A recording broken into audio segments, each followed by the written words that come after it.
Bon, nous commençons avec les informations sur ce qui se passe dans le monde. Eh bien, c'est très intéressant ce qui est en train d'être publié. Ceci est publié par un site qui s'appelle Interesting Engineering, qui est un site plutôt axé sur des sujets de défense, des sujets militaires et des choses de ce genre. Et en ce moment, il y a quelques forums qui commentent la même chose que ce qui s'est passé il y a un an, vers le 14 juin à peu près, quand cette guerre a éclaté. Vous vous rappelez la guerre entre l'Iran, Israël et les États-Unis en juin dernier ? Bien. La guerre des 1210 ? Exactement. À ce moment-là, cette situation s'est produite il y a environ un an. C'est-à-dire, ce qui est surprenant ou intéressant, c'est qu'un schéma très similaire est en train de se produire. Et qu'il y a un audio sur une fréquence utilisée à des fins militaires, et plus précisément nucléaires, qui envoie un signal depuis 90 heures sans interruption. C'est ça qui est atypique. Ils appellent ça insolite ou atypique, anormal, disons. Ça, eh bien, c'était l'année dernière, d'accord ? Et en ce moment même, nous sommes en train de répéter le même schéma, d'accord ? J'aimerais que nous écoutions cet enregistrement, d'accord ? Pour nous, cela ne va pas signifier grand-chose. Je le passerai juste quelques secondes car c'est assez fort. Voyons si vous ne le trouvez pas trop fort, mais bon, il ne faudra pas dire que je ne vous ai pas prévenu, non ? Écoutons. Un petit extrait de cet audio.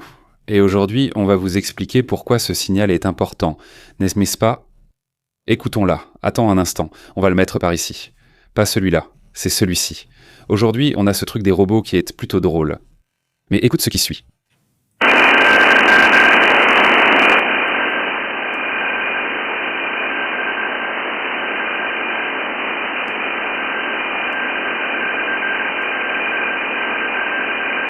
Bon, voilà. Qu'est-ce qu'on peut confirmer et qu'est-ce qu'on ne peut pas ? Ce qu'on peut confirmer, c'est que l'audio existe, c'est-à-dire que voilà, le signal est bien là. Ça, on peut le confirmer.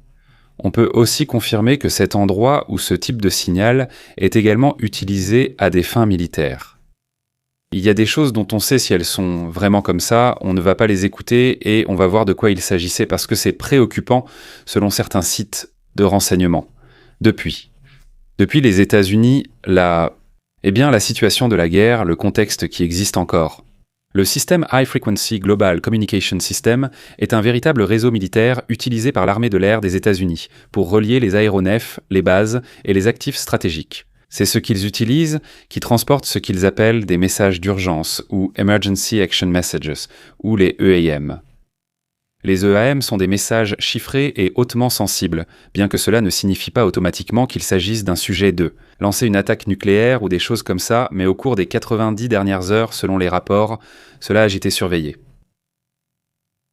Des comptes spécialisés comme NetIntel qui se consacrent à surveiller ces enregistrements audio 24 heures sur 24 tous les jours. Ils sont en train de vérifier avec une équipe de personnes. Vous pouvez parfaitement accéder à la page. Ça s'appelle NetIntel et il publie toutes ces informations. L'important ici, ce n'est pas seulement le contenu transmis, mais aussi le réseau HFGCS, qui fonctionne en permanence, mais qui en ce moment intensifie l'information. D'après ce qu'il rapporte, il y a plusieurs probabilités ou hypothèses, car en réalité on ne sait pas pourquoi. Certains assurent que cela pourrait être un test de résilience stratégique. Certains évoquent une synchronisation des unités aériennes, d'autres des exercices du commandement nucléaire. Certains estiment qu'il s'agit de transferts massifs de paquets chiffrés. Nous allons évoquer d'autres théories, car il en circule plusieurs, certaines très exagérées, d'autres peut-être, et il y a actuellement de nombreux récits. Il n'y a pas celle du sujet OVNI, pas que cela se produise exactement ou que cela soit révélé, mais quelques jours avant, ces signaux ont commencé, mais aussi à un moment de forte tension au Moyen-Orient. Que se passe-t-il là-bas ? Eh bien, ce qui est certain, c'est que cela concerne les HGCS, qui historiquement intensifient toujours leur activité lorsqu'il y a beaucoup de mouvements géopolitiques, comme c'est le cas en ce moment. Le problème pour les OE suivants est qu'ils ne peuvent pas capter le signal, donc le contenu reste indéchiffrable. C'est normal puisque ce sont des questions militaires et qu'elles ne doivent pas être accessibles à tous. Et si ce schéma se maintient ou s'intensifie, eh bien les Les analystes pourraient dire qu'il s'agit possiblement de mouvements comme des bombardements, des vols stratégiques ou des activités plus préoccupantes comme des commandements nucléaires. Donc, nous parlons du fait qu'il existe d'autres théories, par exemple que cette information qui est maintenant diffusée à travers ce réseau. Oui, qu'après, au final, elle n'arrivera ou ne sera déchiffrée que par l'appareil militaire, disons par le Pentagone, cela pourrait signifier plusieurs choses.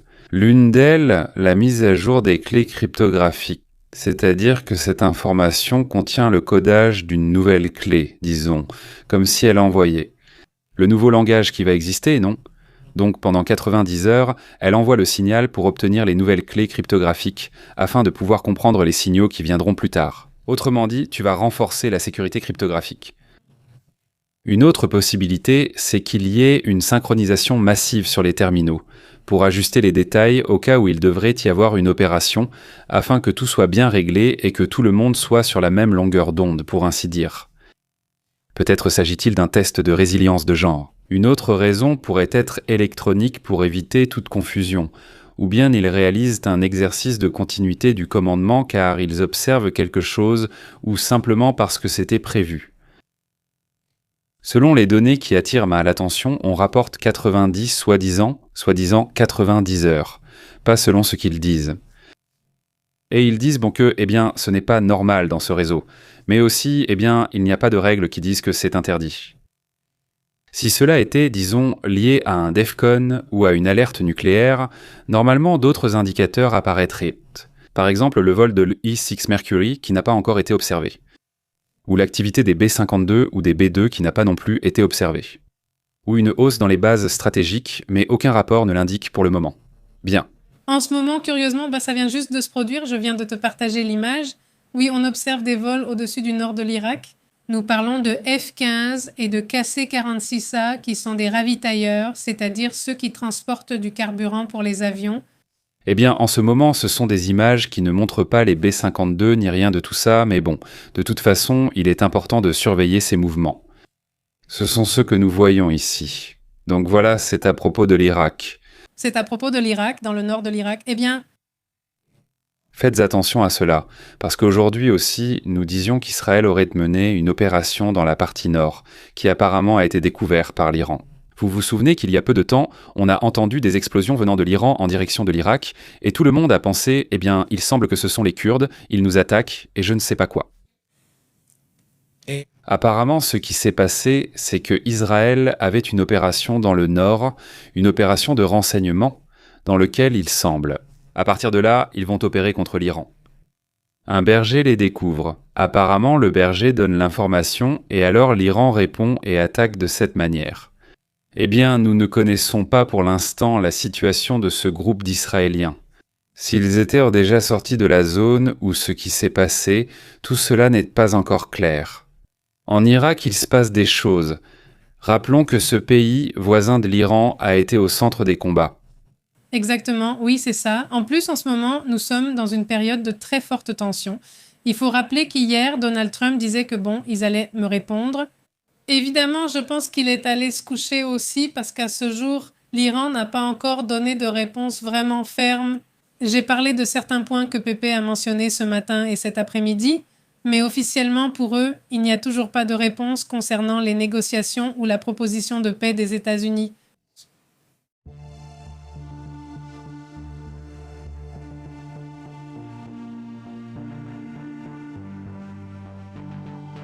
D'autres informations, d'autres données, également importantes sur ce qui se passe dans le monde. Comme c'est le week-end, il y a aussi des faits insolites, et en voici un. On regarde le plus connu, je crois que c'en est un, c'est Unitree, oui, et l'autre est un autre robot qui s'appelle le CF San Francisco. L'autre, c'est Engine. On assiste essentiellement à une bagarre de robots ivres, oui. Ils sont en train de se battre. Vous, pour les filles, ici, tu es en train de frapper. La vérité, c'est que oui, ils sont tous vraiment nuls dans leur bagarre. Il faut regarder plus de Vox, ce n'est pas comme... Que ce soit pareil, c'est qu'ils sont ivres. Mais oui, complètement. Oui, ça oui, Allah. Allah, il est en train de tomber tout seul. Regardez l'autre. Aïe, ils m'ont donné trop d'huile fermentée. Non, je ne m'inquiéterai pas. Aïe, c'est violent. Oh, ce n'est pas possible? Ce n'est pas possible. C'est encore loin, on peut se détendre. On l'a déjà vu l'autre jour, certains sont devenus fous. Enfin, certains là-bas, eh bien, ils ne voient pas. On reste tranquille pour l'instant. Oui, pour l'instant. On va dormir tranquille, sans aucun problème. Pour l'instant, je ne lui confierai pas ma maison. Sans problème, ça aussi, bon, aussi.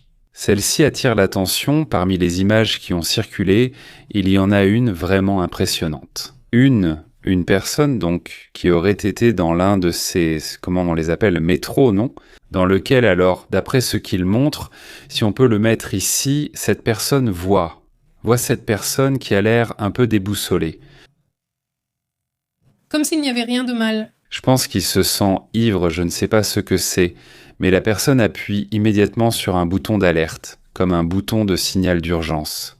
Ouais. Et il lance l'alerte pour que quelqu'un vienne aider, parce qu'il voyait que la personne était en train de s'effondrer, mais à un moment donné, l'aide n'est toujours pas arrivée et la personne s'effondre. Ah, tiens. Eh bien, la fille s'est lancée. Alors. se aventó. Parece que pasó. C'est ce que j'ai compris. Le truc, c'est que, bon, elle tombe, enfin, la personne tombe, il ne lui arrive rien ni rien. Mais le plus intéressant, c'est que la fille court et me défie. Enfin, la fille est la première à sortir, hein. Así, Qué bárbaro. Oui, très audacieuse, vraiment. La fille saute, puis un autre gars saute derrière elle, puis un autre, encore un autre. À trois, il le tire, il le remonte. Regarde, là c'est la fille qui monte, là c'est la fille qui monte, et ensuite les autres personnes arrivent aussi immédiatement pour monter. Eh bien non, ce n'est pas clair pour moi, honnêtement, où cela aurait pu se passer, mais apparemment ils disent bon là-bas que c'est en Russie, enfin, qui sait, non. Les métros se ressemblent souvent, non. Oui, mais ce qui est intéressant, c'est l'action des gens, non. C'est ça qui a attiré mon attention et qu'il n'y a pas eu de conséquences plus graves, non. Que vraiment, eh bien, tout le monde est sorti indemne, non? Complètement? Non, eh bien, tu vois bien qu'il ne va pas bien, non? Oui, ça peut être n'importe quoi, pas seulement de l'alcool ou de la drogue, mais aussi quelque chose dans son corps, non? Un problème.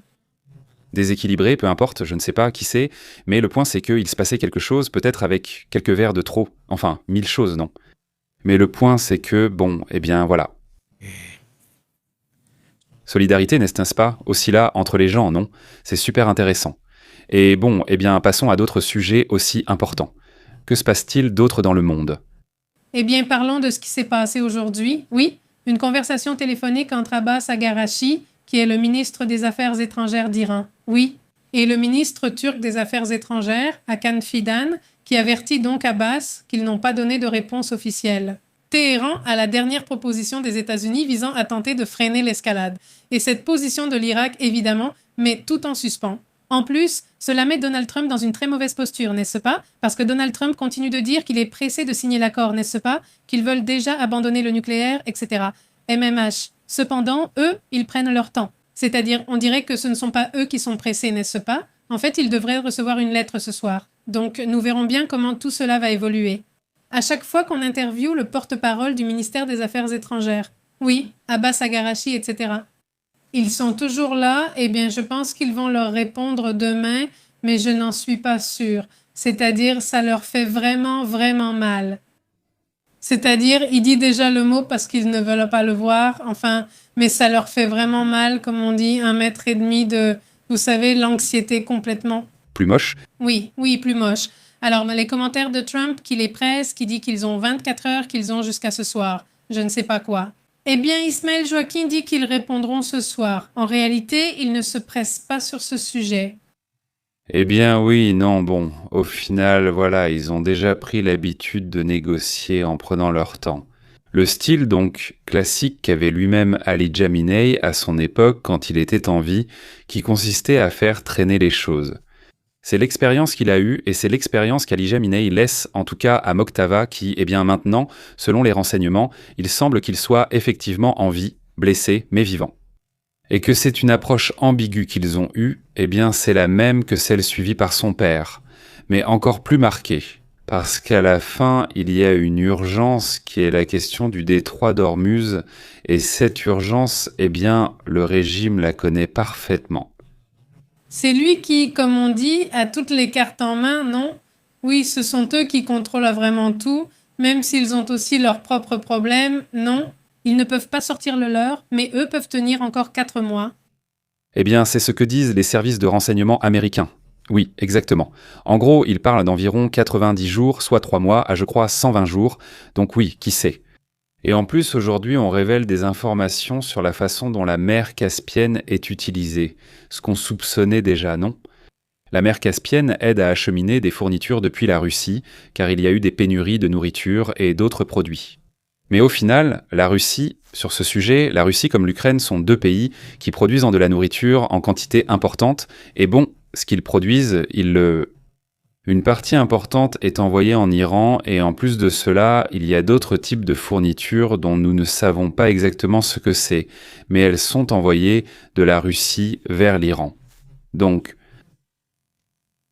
entre cela et ce qui peut arriver par la mer Caspienne, eh bien cela peut aussi venir de Chine, n'est-ce pas ? Parce que la Chine n'a plus accès actuellement par le détroit d'Ormuz. Une telle situation pourrait passer par l'Afghanistan, non ? Il faut rappeler que la Chine entretient de bonnes relations avec l'Afghanistan et le Pakistan. Il faut se rappeler que les Iraniens ont envoyé du pétrole partout où ils peuvent en envoyer. Ils le font. Il y a un corridor par lequel ils envoyaient sans cela.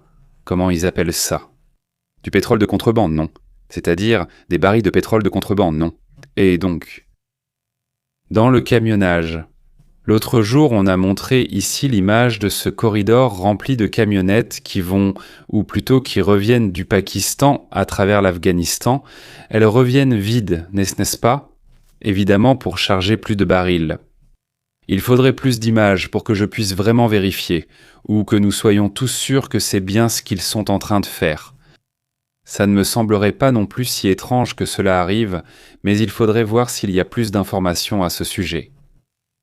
Et en même temps que nous voyons ce que fait le gouvernement, ils s'en fichent complètement, c'est-à-dire que tout glisse sur eux, en gros les gardiens de la révolution islamique. Eux, ils mettent vraiment la pression, mais c'est de la pression et des menaces. Aujourd'hui, ils ont fait une menace très directe contre les États-Unis, disant que si jamais ils attaquent quoi que ce soit d'Iraniens, eux, ils vont riposter. Et ils ont menacé d'attaquer des installations américaines si leurs pétroliers sont agressés, quand ils parlent d'installations américaines au Moyen-Orient.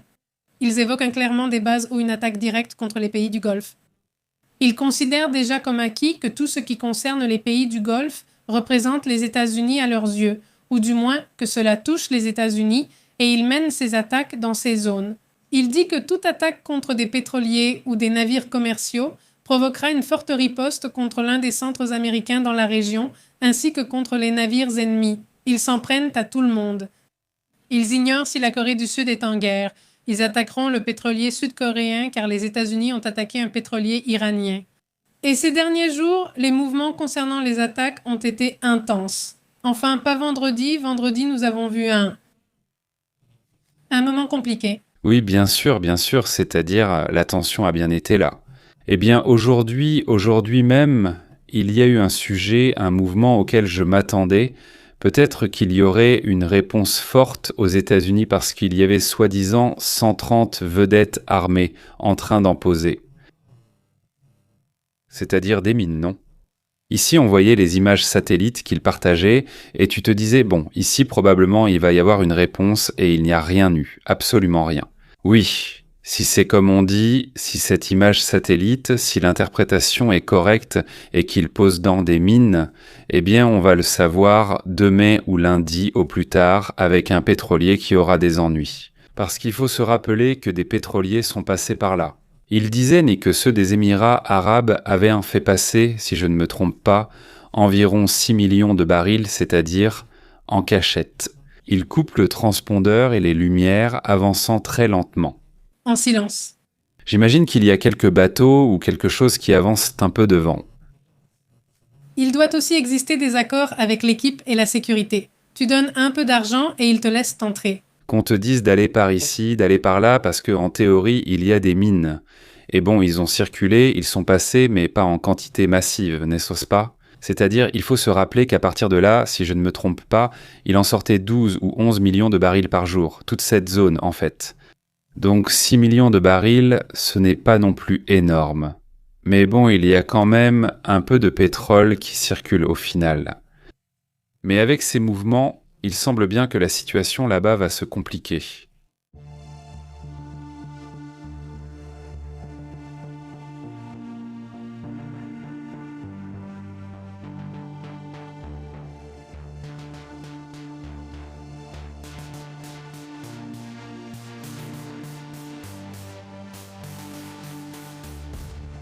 On rapporte une image montrant cette fumée, cet incendie massif qui aurait ravagé une usine de recyclage de plastique Sigma Renew 360. Cela se passe là-bas, au Tennessee. Qu'est-ce qui se passe? Qu'est-ce qu'on sait? Eh bien, cet incendie s'est déclaré dans cette usine de recyclage. Cela s'est produit hier, mais l'incendie était si important qu'il a même commencé à apparaître sur les radars météorologiques. C'est impressionnant la quantité de fumée que cette usine a générée. Elle s'appelle Sigma Renew 360. Eh bien, cette usine a évidemment été évacuée avant que l'incendie n'atteigne les proportions que nous voyons dans la vidéo. Sinon, il n'y aurait eu aucun survivant. Et heureusement, aucun blessé ni aucune perte en vies humaines n'ont été signalés. Voilà, c'est l'incendie impressionnant qui s'est produit dans le Tennessee, aux États-Unis. C'est compliqué avec les entreprises de recyclage de plastique. À Monterrey, il y en a plusieurs et il y a déjà eu des incendies soudains, très difficiles à éteindre. Oui, c'est vraiment dur. Enfin, c'est une autre chose parmi tout ce qu'on est en train de vivre. Laisse-moi juste de vraiment arranger ça parce que sinon ça ne va pas être compréhensible. Voilà. Oui, c'est bon. Ça s'est réuni et je vais viser là, mais je ne l'ai pas encore copié. Voilà. Bon, voyons ce qui s'est passé. Une personne a arrêté ça là-bas, dans ce qui est un consulat. Dans une ambassade du Mexique, centre culturel mexicain situé aux États-Unis, c'est toujours ouvert. Il n'y a pas vraiment quelqu'un qui garde la porte ou qui la ferme. Ce n'est pas comme l'ambassade qui est plus fermée. Non, imagine que c'est comme un musée qui a toujours la porte ouverte. D'accord, donc comme c'est ouvert, une personne qui d'ailleurs était armée fuyait la police et est entrée là au Mexculte qui se trouve à Washington, D.C. Et donc, heureusement, la police est arrivée. Il est américain, il n'est pas mexicain. C'est un délinquant armé, citoyen américain, en fuite devant la police. Il est entré dans l'institut, pensant sûrement s'y cacher. Heureusement, tout s'est bien terminé. La police l'a arrêté sans blesser personne. Il n'y a eu aucun blessé. Il aurait facilement pu y avoir un otage ou quelque chose comme ça, non? Mais bon, il ne s'est rien passé. Ça n'a pas dégénéré comme on aurait pu le croire. Oui. Oui, parce que ça peut arriver facilement. Ce n'est pas toujours facile pour ceux qui se retrouvent dans ce genre de problème. Bien sûr, mais bon, sans aucun incident. Salutations au père de Nova, qui dit qu'un jour comme aujourd'hui, en 1605, la première partie de l'ingénieux Hidalgo Don Quichotte de la Manche de Miguel de Cervantes a été publiée. Tu te rends compte, déjà en 1600... Impressionnant le père de Nova. On le salue et il nous dit aussi qu'aujourd'hui c'est l'anniversaire de Billy Joel. Il a raison. Bonsoir mon cher, merci beaucoup. Salutations jusqu'en Équateur. Excellent, génial. Salutations. Merci beaucoup. Bon, eh bien, passons à une autre. Un autre sujet également important. Eh bien, on montre une vidéo impressionnante d'ailleurs, où eh bien, des individus armés arrivent et tirent sur une maison qui est abandonnée. C'est-à-dire, elle n'est pas habitée, disons. Mais là, à ce moment-là, ils tardent sur une maison qui appartient à ce Rocha Moya, du moins d'après ce qu'on dit, n'est-ce pas? Ou plutôt c'est seulement supposé, ils ne le disent bon pas explicitement. Une vidéo circule au moment où des individus avec des fusils semi-automatiques tirent sur la maison inoccupée de Rocha Moya. Rocha Moya est en congé mais reste essentiellement le gouverneur. Mais bon. Celui qui gouvernait à Sinaloa et la personne qui tire porte un chapeau, et ce chapeau est comme une identification du groupe de Mayo. Donc cela aussi cela pourrait être un message assez fort. Ce gouverneur était lié au fait qu'ils l'ont emmené aux États-Unis. Apparemment oui. Il y avait une bonne relation avec Mayo, puis soudain une rupture. Vous savez comment ça se passe. Mice. Très, très, très étrange, mais sinon c'est vraiment incroyable. Oui, c'est incroyable. Et il se passe aussi des choses là où il se passe souvent des choses. C'est sur Twitter parce que, regardez le petit message que Donald Trump a publié où il écrit « Buy drones ». Quelqu'un devrait lui enlever l'IA, s'il vous plaît. Il s'enthousiasme en utilisant l'intelligence artificielle et il publie ce destroyer en train de détruire des drones. C'est ça. Il me semble qu'il le fait en groupe et que ces IA sont toujours très moches. Oui, le design est vraiment, vraiment mauvais. C'est carrément horrible. Horrible. Mais bon, c'est ce qu'il publie aujourd'hui, le 9 mai sur son compte Truth Social. Et bon, le message attire l'attention, surtout parce que, comme je te dis, son président, je ne sais pas s'il prête son compte Twitter, mais les publications, c'est vrai qu'elles sont étranges. Passons à d'autres sujets également importants. Nous avons aussi une autre image. Eh bien oui, aujourd'hui c'est une journée d'images bizarres, n'est-ce pas? Mais il y a bien une raison, non? Parce que, mais oui. Ce n'est pas comme deux robots ivres qui se battent. Ce n'est pas un mal bizarre. C'est un mal bizarre, parce que, je veux dire, une personne déguisée en laitue qui danse, qu'est-ce qui pourrait être plus bizarre que ça? Non, mais il y a une raison. Mais c'est encore plus bizarre. Grant, Non, ce n'est pas étrange, tu n'as pas à te déguiser en laitue pour demander de se laver les mains. Attends, ça fait partie de la croisière, non? les croisières ont dû mettre ces choses en place. C'est à ce niveau de maturité que nous en sommes, les adultes, qu'ils ont dû mettre des personnes qui travaillent sur le bateau habillées en légumes, qui disent que si on ne se lave pas les mains, et là, il y a tous les panneaux, genre, bon, pardon, on va se laver les mains. Sinon, il n'y a pas de nourriture. Ils leur disent, non, je ne sais pas ce qu'ils disent. Non, si tu ne te laves pas les mains, tu ne manges pas parce que, bon, vous avez déjà vu comment c'est avec le norovirus, le hantavirus, etc. Non, d'ailleurs, concernant la croisière, plusieurs passagers ont été détectés avec le hantavirus. Oui. Je peux dire que lorsque le mari de la première victime est décédé, pas le patient zéro comme ils l'appellent, beaucoup de gens l'ont prise dans leurs bras et elle pleurait. Imaginez, c'est une source de contamination très importante. Bien sûr, tout ce qui est salive, larmes, etc. Oui, selon ce que nous allons entendre, je ne dis pas si nous saurons où tu vas. Washy washy, before yummy yummy. Guachi avant miam miam, c'est-à-dire il faut se laver les petites mains avant de manger. C'est-à-dire, je veux dire que si jamais ils doivent nous parler comme ça. Eh bien, comme à des enfants de maternelle, non pas aux enfants de maternelle, si tu leur parles comme ça, mais bon, c'est comme ça qu'ils sont. Même les enfants de maternelle ne font pas ça. Aucun ne dira « ce n'est pas moi, je suis grand ». Je n'ai pas besoin que tu me parles comme à un bébé, n'est-ce pas? En gros. Mais bon, oui, certaines personnes rient et je ne sais pas quoi. Mais certaines personnes, oui, se moquent de la dame. Celui-ci est bien. Ce qu'ils doivent faire pour manger. Il faut se laver les mains, sinon ça démarre. Bon, celui-ci, oui. Beaucoup d'adultes ne se lavent pas les mains. Non, ce n'est pas comme si... Je suis curieux, mais c'était trop. À chaque fois que j'allais aux toilettes et que j'arrivais aux toilettes, je voyais des gens entrer et sortir, et tu ne t'arrêtes même pas dans les toilettes. Aujourd'hui, il n'y a pas de savon. Je pourrais comprendre. Il n'y a pas de savon, donc je pars et je me lave ou je mets du gel dans la voiture, peu importe. Parce que parfois c'est vrai et parfois il n'y a pas de savon. Mais c'est bizarre qu'il n'y ait pas de savon et pourtant je continue à voir la même chose. Sinon, nous n'avons rien appris, notre mémoire est très courte. Cette personne qui va sortir, eh bien, elle va aller boire un verre, elle va retrouver ses amis. Elle vient littéralement de sortir des toilettes. Et il va croiser ses potes, ses amis, et moi ce que je prends. Une connaissance ce mois-ci, je ne sais pas pourquoi il ne voudra pas saluer. Mais une fois qu'ils sortent, et une partie se lave, mais une bonne partie saute cette étape, il saute cette étape juste comme ça. Je veux dire, il va manger, il va saluer les amis, et il va traîner là-bas. Bon. Eh bien, si c'est comme ça, les amis, passons à d'autres sujets également importants.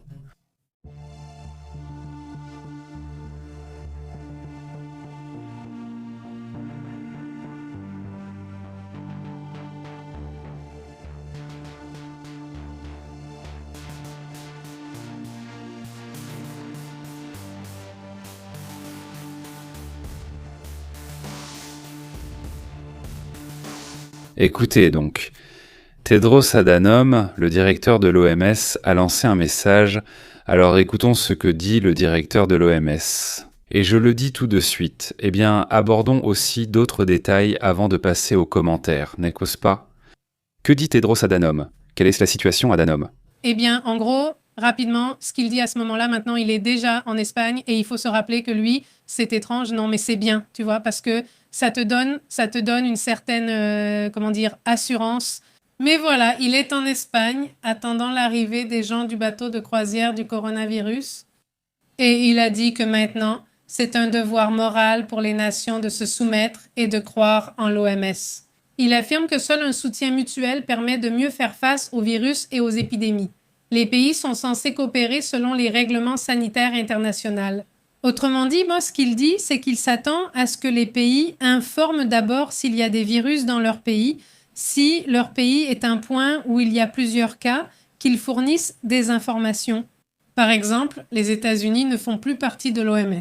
Alors, disons, il peut dire « Ah, eh bien, l'autre jour, Kennedy est apparu et il y a eu ce message doublé où il dit non, eh bien, on n'y va plus, on n'est plus à l'OMS, on ne va plus suivre ce qu'ils disent. » Donc, ça veut dire que peut-être qu'ils ne vont plus donner d'informations et cela affecte tout le monde parce que non, tu ne sauras pas ce qui peut se passer aux États-Unis en matière d'épidémiologie.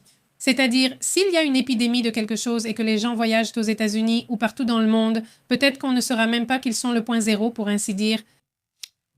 C'est-à-dire, s'il y a une épidémie et que les gens, les bases, qui sont celles que cette organisation a mises en place, qui est ce qui est venu aux États-Unis, il se passe peut-être quelque chose aux États-Unis, peut-être qu'on ne saura même pas ce qui se passe, peut-être qu'on ne saura même pas qu'ils en sont la cause. Le problème, c'est que, comme on dit, le bon sens n'est pas la chose du monde la mieux partagée. 0, oui. Ce n'est pas évident. Alors parfois, ce genre de choses, sont essentielles et passons aussi à d'autres sujets. Voyons ce message de Kennedy. Écoutons ce qu'il dit. Bonjour, je suis Robert F. Kennedy Jr., votre secrétaire à la santé et aux services sociaux. Jeudi, les États-Unis se sont officiellement retirés de l'Organisation mondiale de la santé. Nous avons pris cette décision pour retrouver notre indépendance, protéger la souveraineté américaine et libérer notre politique de santé publique d'un système qui ne sert plus le peuple américain. L'Organisation mondiale de la santé a perdu le cap. Elle s'est beaucoup éloignée de sa mission fondatrice. Et elle s'est retrouvée engluée dans la bureaucratie, les conflits d'intérêts et les rapports de force internationaux.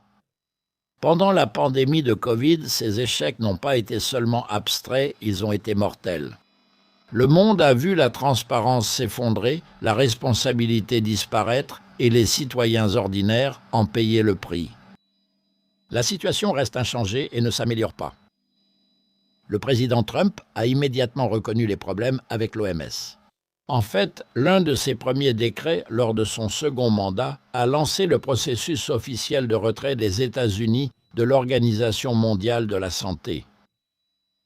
C'était un signe précoce et décisif que la politique de santé américaine répondrait au peuple américain et non à des bureaucraties étrangères. Aujourd'hui, nous achevons cette action. Protéger les Américains ici chez eux et à l'étranger est notre priorité absolue.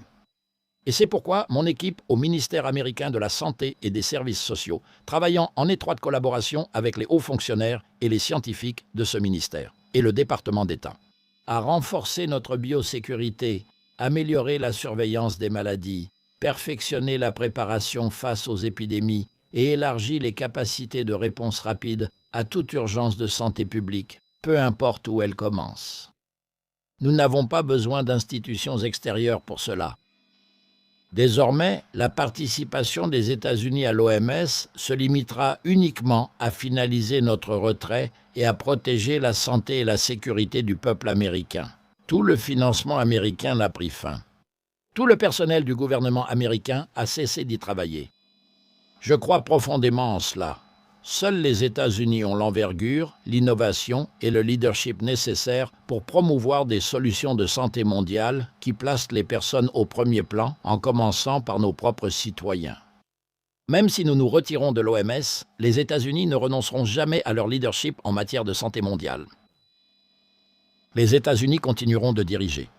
Nous montrerons la voie en nous appuyant sur la science, l'intégrité, la transparence et la responsabilité. Et permettez-moi de le dire clairement, pour les Américains qui sont morts seuls dans des maisons de retraite, les petites entreprises qui ont été détruites par des mesures irresponsables et les personnes dont la vie a été bouleversée par des responsables étrangers non élus qui ne leur ont jamais rendu de compte, cette décision est pour vous. Merci. Merci. C'est le message que donne Kennedy lui-même et qui évidemment a, enfin comme tout, rien n'est tout blanc ou tout noir. Bien sûr qu'il y a eu des problèmes, des omissions et des choses. Merci, merci. Merci. Merci, Carlos. Pero también Très clair, bien sûr, cette influence peut exister. Merci. Maura. Maintenant, cet organisme peut être amélioré, mais il doit l'être. En fait, il est urgent de l'améliorer, mais il est aussi frappant que les États-Unis s'en retirent. Parce qu'au bout du compte, c'était aussi pour eux une façon d'influencer leurs objectifs et, disons, leur modèle de santé. Parce qu'au bout du compte, il y a aussi des politiques, non ?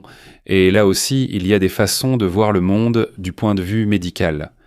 Et donc les États-Unis se retirent de là, mais ils disent qu'ils veulent continuer à être influents au niveau mondial sur ce sujet. Après, je trouve ça difficile, sincèrement, parce que au bout du compte, les protocoles et les choses qui vont continuer à se faire vont continuer à évoluer.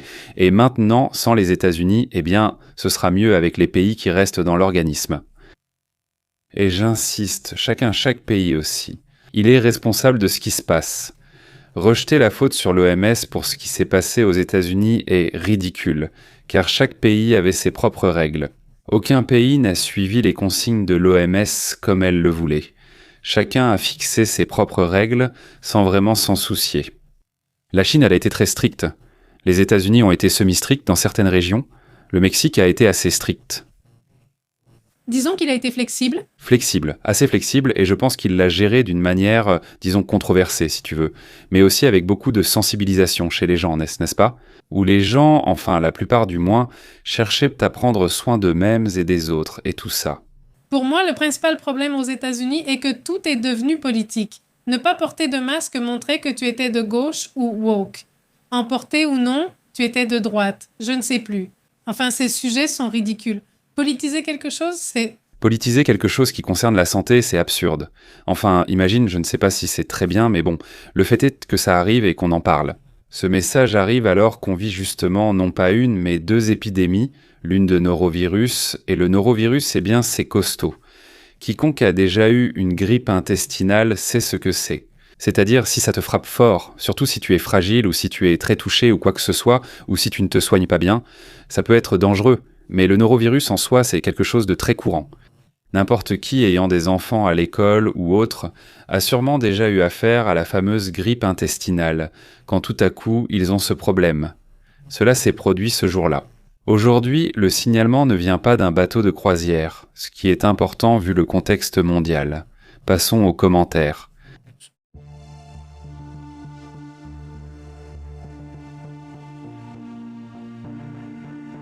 Aujourd'hui, c'est le week-end et il est temps de parler de films.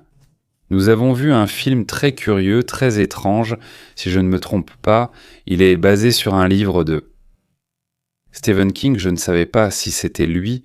Et donc c'est un film qui s'appelle, il me semble, si je me trompe, corrigez-moi s'il vous plaît, mais il s'appelle The Long Walk. Walk? Peut-être comme le long chemin, je ne sais pas. La longue marche. Vous l'avez sûrement déjà vu. C'est un film dans lequel... on vit dans un monde. C'est un monde où il se passe quelque chose, une sorte de fascisme, quelque chose comme ça, aux États-Unis, et la musique est interdite, tout est interdit. Et donc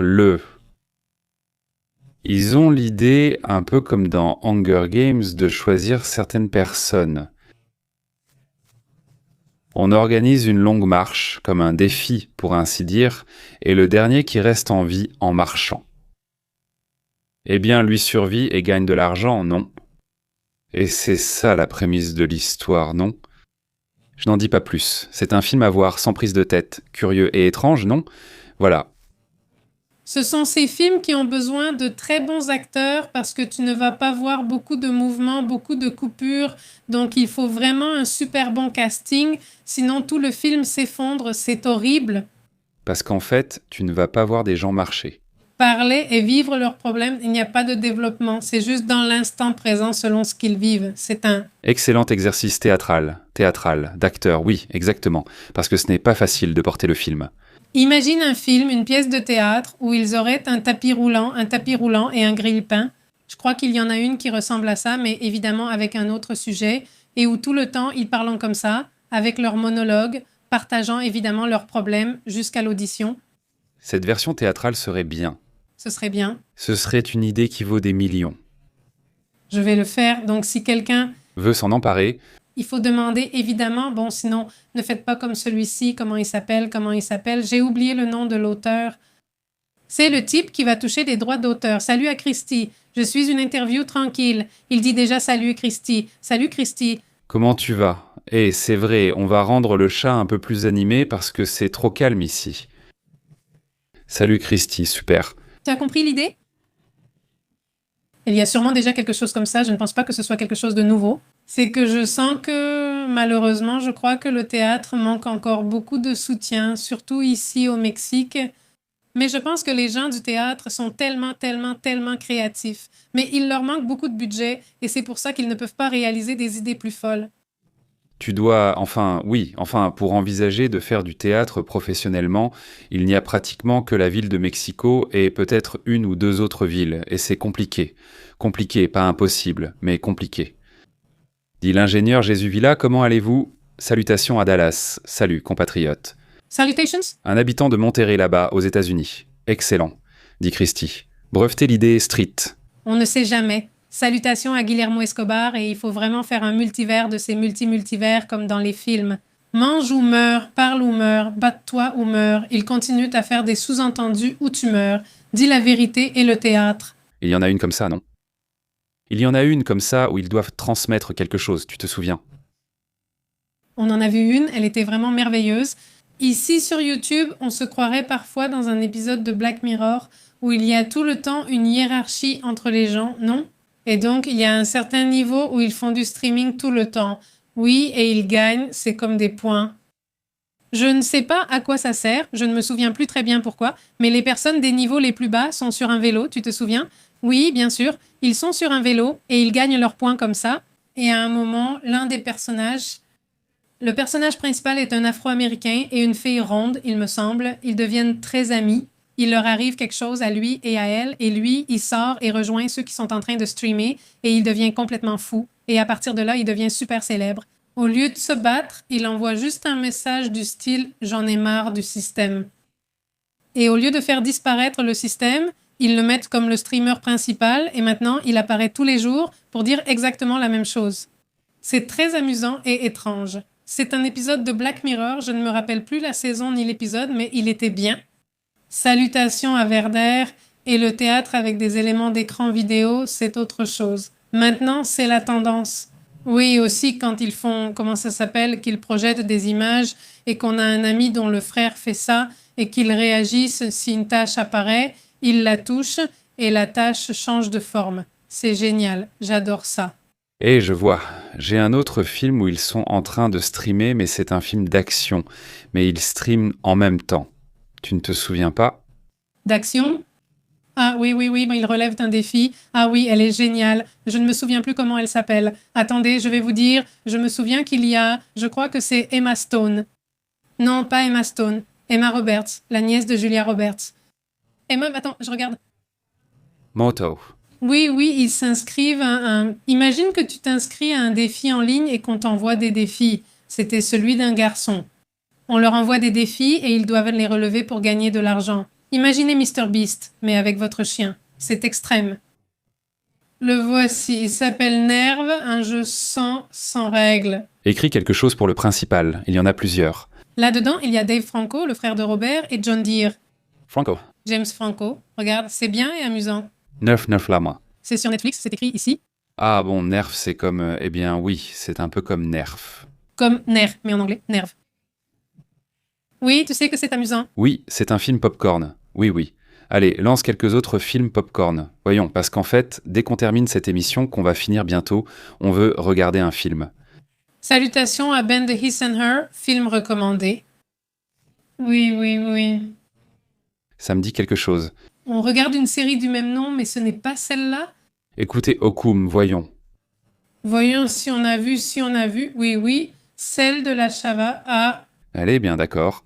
elle est bien, mais ce n'est pas un film, sauf si tu parles d'autre chose. Si c'est une série, c'est une série. Regardez-la, c'est une mini-série en plus. Et on a de bons acteurs, Des acteurs? de bons rebondissements, normalement le plus jeune aussi. D'un coup, ce film ne m'avait pas vraiment accroché, non? Vraiment accroché, c'est un épisode où je regarde, la fille devient chanteuse, non? Elle veut faire quelque chose, mais il ne lui arrive rien. Et lui, dans sa colère, sa tristesse, il sort et il se retrouve là, dans le live de quelqu'un. Enfin, c'est que... Bon, il a laissé comme une ambiance de terreur. Ça ne me dit rien. Papa dit, pas de blague. Tu sais pourquoi un astronaute emmène ses problèmes sur la Lune? Pourquoi? Parce que là-bas, ils ont moins de gravité. Elle est très bonne, papa, elle est très bonne. Parce que celle-là, tu peux même l'utiliser maintenant que la Lune est à la mode et tout.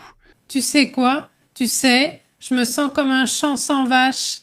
Et comment ça? Eh bien, sans énergie. Elle est bonne, celle-là. C'est bien. Santé?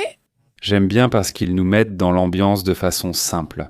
Le simple. C'est super. Écoute, la tante de Bara en recommande une très bonne. On en a déjà parlé ici. On l'a déjà vue? Oui, bien sûr, ils ont volé de peur. C'est l'un des derniers qu'on a vus. Je crois que c'est le dernier qu'on a vu de lui, celui qui parle de politique, tu te souviens? La série, oui, bien sûr. Excellente, oui. Très bonne, oui, elle est vraiment excellente. Bonne, très bonne, excellente, cette performance. Je ne vais pas lui enlever ça, oui. Non, et puis il y a ce Chisplamant qui est vraiment excellent. Bon, comment il s'appelle? Chisplamant. À ce jour, on n'arrive toujours pas à le retenir. Un nom vraiment génial, Alzor, On l'a déjà vu dans un autre film avec Emma Stone. en bégonia. Bégonia? Bugonia, je lui ai toujours dit ça. Je lui ai toujours dit Bugonia, c'est assez intense. Mais regardez celle de Bugonia. Qu'est-ce qui se passe, c'est bégonia? Tout va bien. Jusqu'à la fin, ils ne savent pas à quelle heure, à la moitié, parce que oui, enfin, Complètement folle. tu dois regarder tout le film jusqu'au bout et tu es déjà au milieu, tu vas dire putain de pépé, mais à la fin au moins. Bon, je ne vais rien dire de plus, rien de plus. Santé, Mes salutations à Israël Rodriguez, salutations de Jalisco au Mexique, salutations à Christy. Ils ont commenté. Oui, c'est de Black Mirror saison 1 épisode 2. oui, elle a rejoint parmi les premières, Elle ne s'est pas jointe, mais bon. elle a rejoint parmi les plus classiques, celle-là.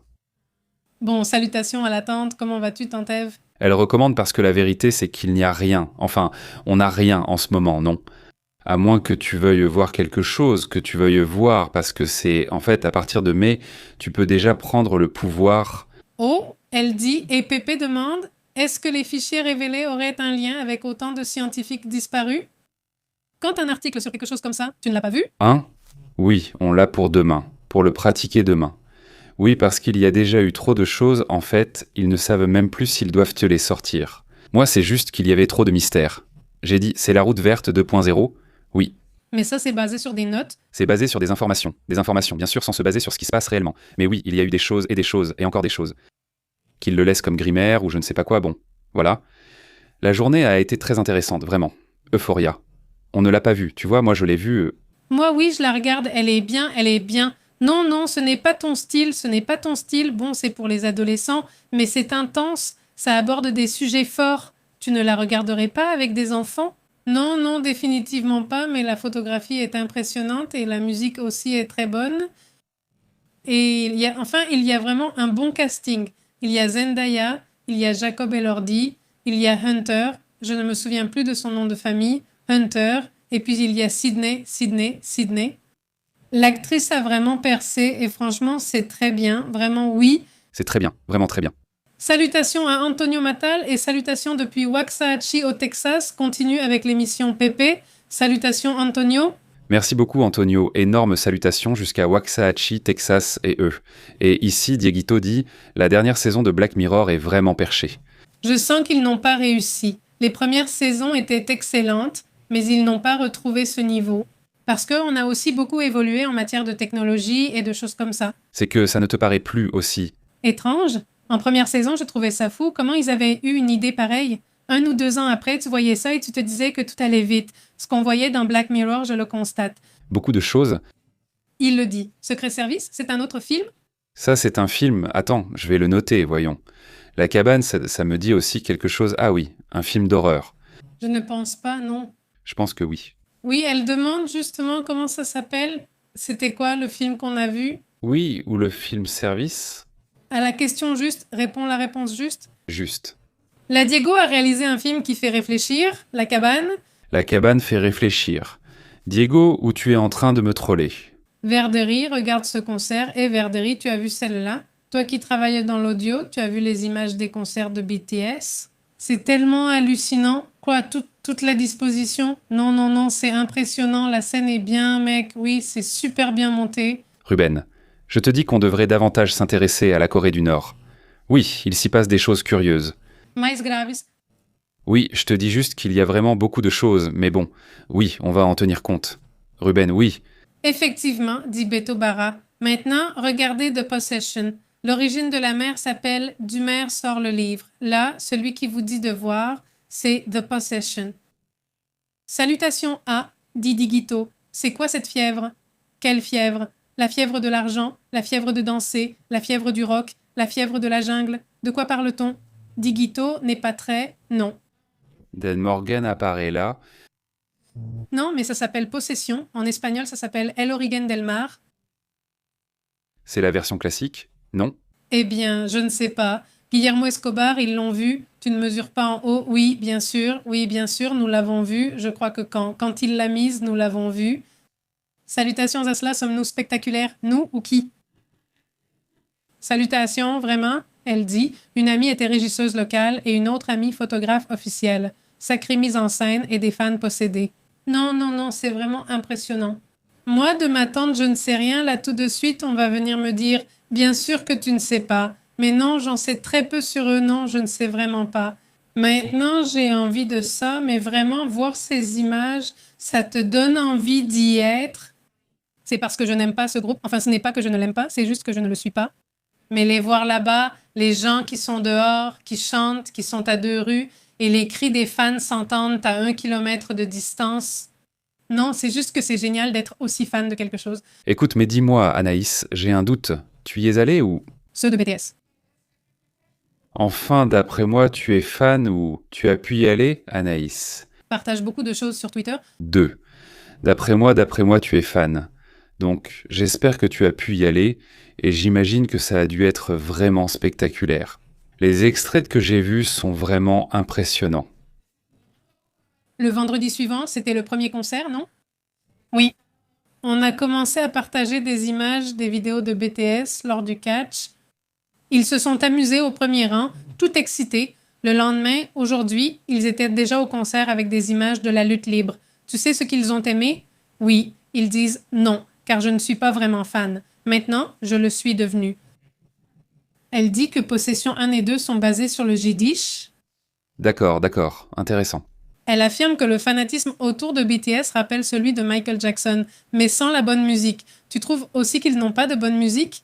Je veux dire, je ne me suis pas assise pour écouter. Eh bien, moi, si c'était aussi bon que ce que faisait Jackson, non. Je pense qu'en ce moment, nous serions aussi des fans. Ah. Je pense, non? Tu ne crois pas? Je ne sais pas, par exemple, à la télévision. Qui? J'avais entendu. La télévision, moi, je ne l'écoute même pas. Non, je l'ai déjà entendu. Enfin, voilà. C'est sûr que je l'ai déjà entendu, mais je ne sais pas qui ils sont. Ouais. C'est comme, je ne sais pas, un certain type de musique de... Comment il s'appelle déjà? Par exemple, celles de Blackpink, oui, je les ai déjà écoutées. Elles viennent aussi de Corée. 2 ou 3 chansons, mais surtout, je les écoute parce qu'elles passent dans Just Dance. D'accord. Plusieurs d'entre eux sont aussi dans Just Dance. Oui, enfin, je veux dire, je ne doute pas que... Je pense que c'est surtout les paroles qui attirent l'attention ou des choses auxquelles je ne fais peut-être pas attention. Oui. Mais, ou dans le spectacle ou autre chose. Oui, enfin, il doit y avoir autre chose. Mais la partie musicale en tant que telle, enfin, par exemple, ce que fait celui-ci, mince, c'est comme du hip-hop et... Y Non, ce n'est pas ça. Comment ça s'appelle? The Creator, que j'aime aussi, mais c'est l'autre. L'autre? L'autre, c'est que j'en mets toujours, c'est celui que je mets le plus. Ah, Lamar? Kendrick Lamar, c'est-à-dire, Kendrick Lamar a des choses très intéressantes dans ses combinaisons musicales, et il fait des choses étranges. Rosalia, par exemple, fait aussi des compositions et des choses vraiment bizarres. Ravi que tu aies mentionné Rosalia. Oui, non, mais Dans 5 minutes. il fait des choses vraiment intéressantes. Oui, il fait des trucs comme chut. Disons, en parlant de pop latino ici, eh bien, celle qui fait parfois de la musique avec Los Angeles Azules. Celle-ci, Belinda? Belinda, par exemple, elle a un certain charme, elle a une certaine combinaison musicale qui est cool, c'est sympa, c'est amusant. Et c'est parti là. Parfois, j'ai l'impression d'entendre de la musique très populaire, et je dois dire que non, je n'y prends pas goût. Peut-être non. Il dit... Michael Jackson avait les meilleurs musiciens et producteurs de l'histoire, non papa? Oui, j'ai vu des histoires, c'est vrai, sur tel arrangement. Il lui a parlé comme ça, genre, disons, je ne sais pas, allons-y. Le musicien que tu imagines comme ça, super sophistiqué, il a parlé et lui a dit « Hey, tu peux venir m'aider avec cet arrangement ?» Ils arrivaient, disaient mais que tout allait bien, faisaient l'arrangement et voilà. C'est-à-dire, comme il était obsédé par le fait de mixer, de monter, et il disait, dans les documentaires que j'ai vus sur Michael Jackson, en plus non, il ne te disait pas « Regarde, tu vas mettre ces compositions-là ». Non. Il te l'a chanté car il ne savait pas écrire la musique. Il ne savait pas écrire la musique, alors il disait « Bah non, regarde, ici je veux que ça sonne comme pa, pa, pa, pa, pa, pa, pa », et l'autre disait « Ah, ok, comme ça, non. » Il leur donnait des instructions jusqu'à obtenir le résultat souhaité. Lui et l'autre, Jani, ils ont sorti de Jani lui aussi. Il ne sait pas lire la musique, c'est tellement étrange. Ils se consacrent à la musique et ne savent pas lire la musique, il dit. Le père de Novak, des phrases, perdre des élections est normal dans une démocratie. Le pire, c'est de perdre la démocratie lors d'élections. Exactement, le père de Novak, dit Viguito. Vous aimez les séries espagnoles? Oh, bien sûr, oui, on en a vu plusieurs. Regardez celle qui s'appelle Días Mejores, ouf, ça parle d'un groupe de soutien émotionnel, mais ouf, il y a un protagoniste. De Betty la Fea de New York, hein, Días Mejores? Majors, je veux dire, voilà. Notez, et on les voit dans La Possession de 2012, je l'ai trouvé. Au fait, ce film est un film d'horreur surnaturelle sur une jeune fille appelée M, qui est possédée, une jeune fille, qui est possédée par un esprit maléfique venant d'une boîte. D-Book, d'accord, mais aujourd'hui, ils ont fermé à Churubusco pour ce qui concerne BTS, et ils étaient dehors de PNB parce que les fans ont rempli la rue. Oui, mais c'était énorme, c'était impressionnant. Il dit, et il y avait des gens de tous âges, c'est-à-dire, quand je suis venu au Zocalo, j'ai vu des petites vieilles, presque 80 ans, des petites filles, des mamans et des papas. Vraiment, non, dit Beto Barba. Oui, ils sont très passionnés, regardez, Hérédité, oui. Ici l'héritage du diable, ça c'est vraiment bizarre. Oui, on l'a vu récemment, celle de Hérédité, tu te souviens? Oui, c'est bien de le savoir pour ne pas la regarder. Celle-là aussi d'ailleurs. Oui. Celle-là, je l'avais laissée de côté, sincèrement. Elle la monte, ça je l'oublie. Tu vas la voir tout de suite. Laisse-moi voir le montage. Nous l'avons donnée. Ah oui. Je m'en suis souvenu. Oui, nous avons fait le tour, mais oui, rien qu'en la voyant. La petite et la maman. C'est que cette actrice est très intense. Elle est intense. Elle est vraiment excellente, vraiment excellente. Elle est excellente, on la croit vraiment. Oui, elle en a une très bonne, tu te souviens? Celle-là, il vaut mieux ne pas la regarder. Oui, tu sais quoi? Elle est très bonne, mais il vaut mieux ne pas la regarder. Dit Abel. Abelson, comment vas-tu? Salutations en Suède. Il dit, quelqu'un a vu le film de Michael Jackson? Quelqu'un l'a vu? Vous me le conseillez? Aujourd'hui, j'irai le voir. Ça faisait quelques semaines qu'il était à l'affiche ici en Suède. Eh bien, tu vois, non, je n'ai pas vu de gens proches qui nous aient dit s'ils l'ont vu ou pas. Oui, j'ai vu des commentaires, notamment des critiques. Certaines personnes n'aiment pas, la fille de Michael Jackson n'aime pas, mais bon, elle le voit d'un point de vue très personnel. Après tout, c'est sa fille. Oui. Je pense qu'elle est mitigée, pas mauvaise, c'est ce que je comprends. Voyons ce que dit Rotten Tomatoes. Regarde, les gens disent que 97% ont aimé. Oui, si tu es fan de Michael Jackson, regarde-la. Ils disent que la version est très Disney. Oui, Oui, c'est assez superficiel sur sa vie. pas du tout. Ils parlent de leurs problèmes. Non, rien de tout cela. Si tu y vas pour profiter de sa musique, tu vas en profiter. Eh, Celui-ci dit que dans ce sens-là, c'est spectaculaire. Maintenant, les critiques lui donnent 39%, c'est-à-dire sur 100. Donc les critiques voulaient voir plus de drame, ils voulaient voir la partie la plus dure. Comme celle de Queen, non? Celle de Rhapsody, avec tous les problèmes que le gars a eu, non? Comme ce gars-là, l'autre, un petit ami qu'il a eu, l'a embrouillé, l'a entraîné et l'a enfoncé. Mais Michael n'en parle pas. Non, ce n'est pas ça. Il parle seulement du fait qu'il a réussi, qu'il a été une star, et c'est tout. Disons que, mais d'après ce que je dis, les gens disent 90, c'est-à-dire les gens, le public, qui au final, Eh bien, c'est elle qui va danser là-bas. si tu apprécies la... Ah, exactement. Enfin, donc, moi je compte la regarder. Enfin, non, pas John au cinéma, mais quand elle sera... Oui, sur une plateforme. Leonardo Pepe dit « Je veux savoir si le dépouillement des votes du Pérou a commencé, car il y avait un problème. Oui, l'écart entre la 2e et la 3e place est très faible. C'est toujours 12 000, 15 000, quelque chose comme ça, vraiment ridicule. Donc, ils doivent vraiment bien compter. Salutations. Salutations, et c'est bien ça, Eric, c'est-à-dire, c'est déjà vraiment hallucinant. Il faut comme mettre de côté ce qui n'est peut-être pas si intéressant et essayer de se concentrer sur les parties les plus importantes. Oui, il y aura sûrement des vidéos spectaculaires, parfois sans contexte, comme celles déjà publiées, parfois expliquées. En fait, il y a beaucoup de vidéos que je n'ai même pas mises, parce que ce sont des vidéos d'oiseaux. Et voilà, et l'explication, c'est que ce sont des oiseaux. À quoi bon les mettre? J'essaie de mettre ce qui est le plus étrange, n'est-ce pas? Ce qui n'a pas vraiment d'explication, mais il y en a tout de même, par exemple, parmi les révélations, un groupe d'oiseaux. Alors, pourquoi? C'est-à-dire, pourquoi tu l'as classé au départ? Pourquoi tu l'as classé? Tu l'as classé? Pourquoi tu l'as classé? Exactement, c'est comme s'ils avaient soudain déclassifié des choses que je n'ai même pas mises et qui n'ont pas vraiment de sens, mais c'est curieux. Oui, je les ai dites et tu dis « Ah ah, et oui, quel bazar !» Et en plus, les fans de Taka, c'est-à-dire de BTS, se sont réunis avec les supporters de Cruz Azul. C'est impossible. Oh non, ici ça devient comme ça quand il y a l'histoire du Nortec ouf et tout à coup plusieurs fois, d'autres événements comme le Nortec se chevauchent et ils choisissent de les organiser à Saint-Hermex. Par exemple, le Terror Fest, c'est foutu, ou le Cosplay Fest, c'est foutu aussi. Non, et ça devient impossible. Ça nous est arrivé par erreur, j'ai oublié et me suis retrouvé sur l'avenue. Ça craint, dit Pépi, ils arrivent. Bon, il le dit, on le lui dit. Le documentaire sur Michael Jackson est le meilleur et il dit « Viens, envoie de l'aide. C'est un bon film. » Et parfois, on me pose une question. Quand trouvez-vous le temps de regarder des films? Quand je vous vois constamment en train de donner des infos, eh bien, c'est juste après avoir été en direct qu'on regarde. Oui, en fait, là, tout de suite. Uniquement les week-ends, parfois le vendredi. Oui, mais notre astuce, c'est que les films qui ne nous intéressent pas trop, mais qu'on trouve quand même bons, on les regarde par petits bouts. Il pensait que ce live durerait 30 minutes, mais cela fait déjà 1 heure. Oui, on l'a déjà dit, car il devait être court. Mais celui-ci, par exemple, un film qu'on a vu récemment qui s'appelle Main Gauche, comment ça s'appelle? Sud, la gauchère ou quelque chose comme ça. Ah oui, d'une fille qui... Ma main gauche? Ma main gauche, c'est-à-dire un film sur une petite fille taïwanaise, un beau film. Oui, très simple. Ce que nous voulions voir, c'était un film de Taïwan, parce que, eh bien, quand est-ce qu'on voit des films taïwanais, non? Oui, le film est sympa. Oui, c'est joli et sympa. Je crois que le film est de Netflix. On l'a vu sur une plateforme, non? On l'a vu sur Netflix, oui. Oui, sur Netflix, bon. Le point, c'est que ce film, eh bien, ce n'était pas un grand film. Enfin, c'est un bon film et ça permet de découvrir un peu comment est Taïwan, non? C'est tout, je veux dire, il faut juste sortir dans les petits marchés et là tu trouves ça et tu trouves les bonnes choses.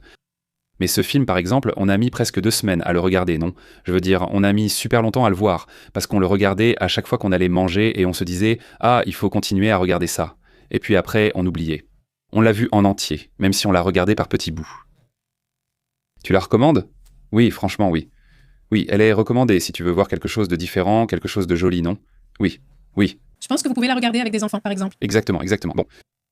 Non, mieux vaut pas? Non, si, elle est à moitié. À moitié? Digamos, no sé con si- adolescentes y adultos. Sí, adultos. Adolescentes y adultos, porque sí tiene dos, tres Sí, temitas. En ce qui concerne la sexualité, non, oui, elle est bien. C'est-à-dire, c'est intéressant parce que je m'imaginais Taïwan d'une certaine façon avec Diego.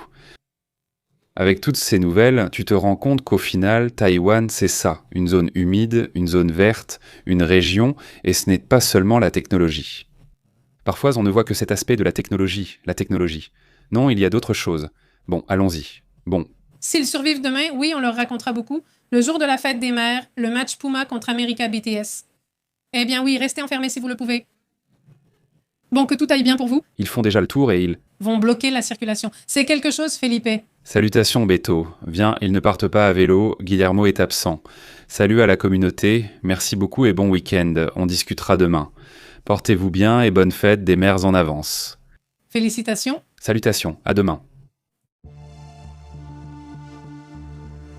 Nous interrompons votre programme habituel. Merci de vous brancher sur la vérité, c'est... Pepe. En direct, la vérité est intense, l'insolite est réel. Ici, nous l'analysons, approche globale, ne reste pas à l'écart, rejoins la chaîne. Pépé en direct, contrôlant le signal, Pépé et Astrid disant la vérité. Journalisme brut, ici on respecte, active l'alerte, ne perds pas le fil. À la prochaine. Oui monsieur, on fait l'appel. Abonne-toi. Pépé en direct dans la place. Papa. Pas.